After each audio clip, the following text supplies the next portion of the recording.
Here's some honest advice for homebuyers in 2022.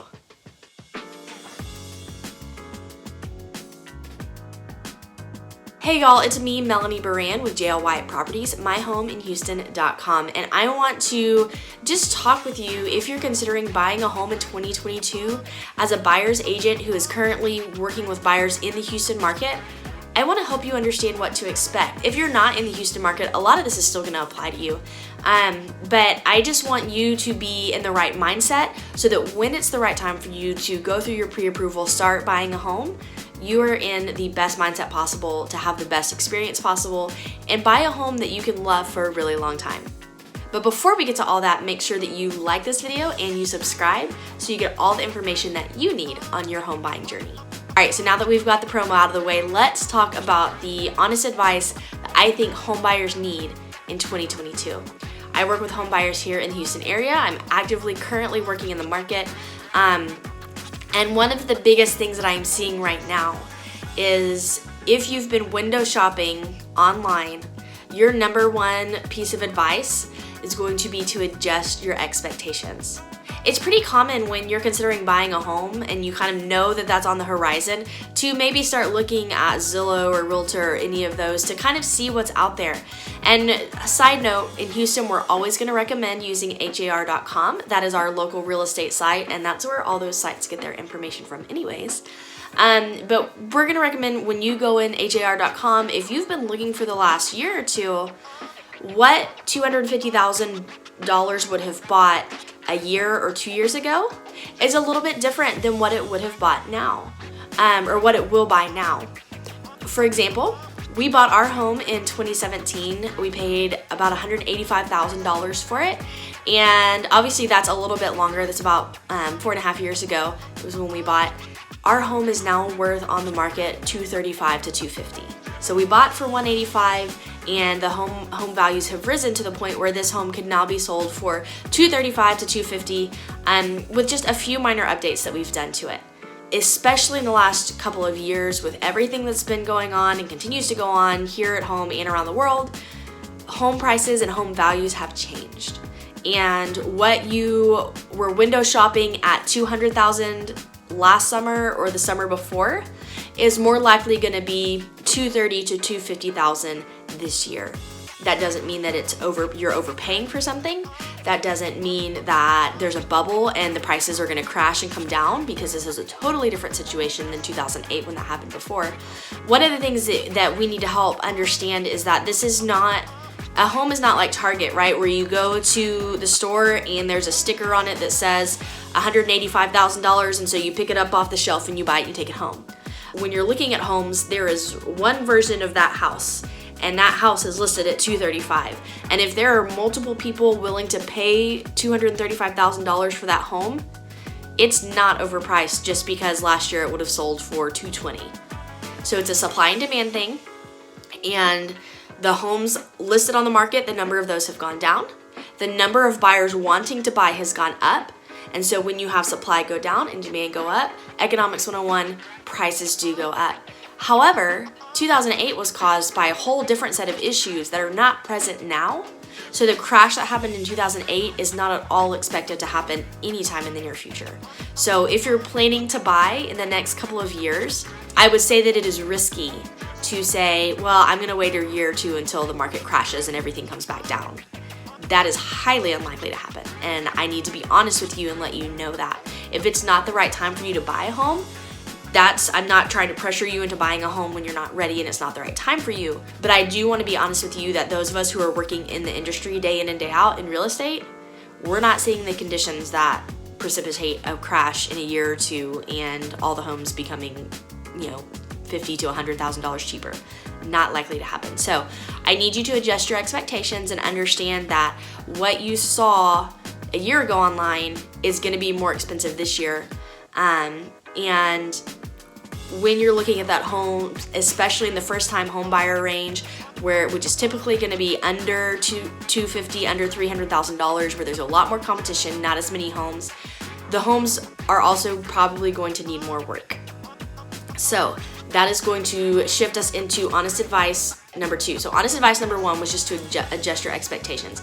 Honest advice number 2 goes with that. The homes may need more work.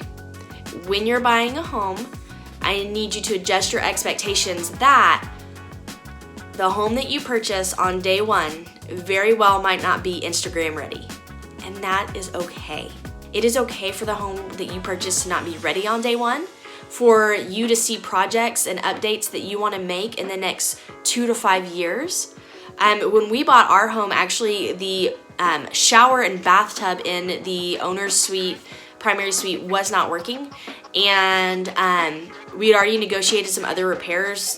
The sellers just couldn't keep making repairs, sold it as is, and we saved for the first 5 months that we owned the house to pay cash to have that fixed. The house has 2 bathrooms. We were able to use the sink and stuff in our own bathroom. We had to share a shower and tub with our kids, and that was okay.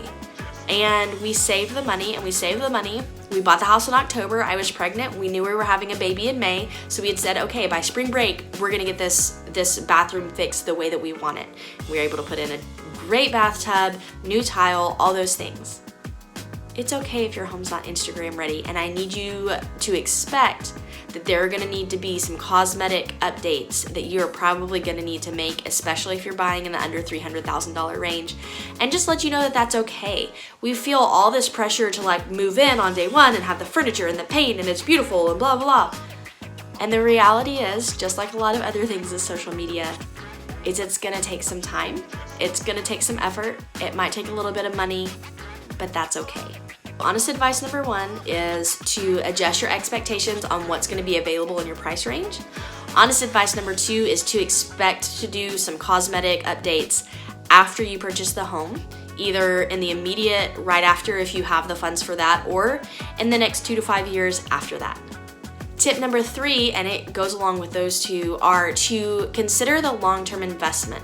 We think a lot about day 1, day 3, day 30 when we're moved in and getting everything painted and all those kinds of things, and that's when it can feel overwhelming to want to do some of these updates and things like that. But you're typically in the Houston area gonna live in your house for at least 10 years, and potentially even longer than that. Over that time span, home values are gonna rise, your net worth is gonna rise. Again, I said earlier, we bought our home for $185,000, and we've been paying our mortgage every month, and as we've been doing that, the home values have also risen to, this one would be $235,000 to $250,000 listed. So we've been paying our mortgage and that amount has gone down, home values have gone up, and we now have $60,000 to $70,000 worth of equity in this home. That means that if we sold our home, we would be walking away with $60,000 to $70,000 that we would not have if we had just been paying rent for somebody else for the past several years. This is a long-term investment, and that too is why it's more important to overlook some of the cosmetics. When we bought the house, we put in new carpets right away, but I already told you it took 4 to 5 months to get our bathroom done. We also waited about a year or 2 before we painted the ugly cabinets in the kitchen.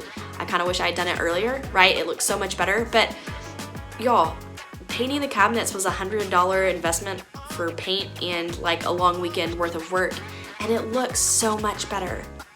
We also, when we bought the house, it had wood paneling from the 70s. This house was built in the 70s, and we waited around the same time that we got the bathroom done is also when we got the living room painted. At that point I was heavily pregnant, so we paid somebody to do it instead of doing it ourselves. But y'all, that couple $100 to have the living room painted and the $100 to get the paint to do the kitchen radically changed how our house looks in the best way, and it was cheap and it was easy.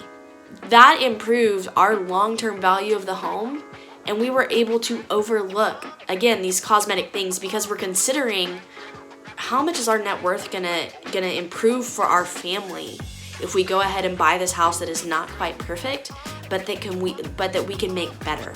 All of these first 3 kind of are all going together.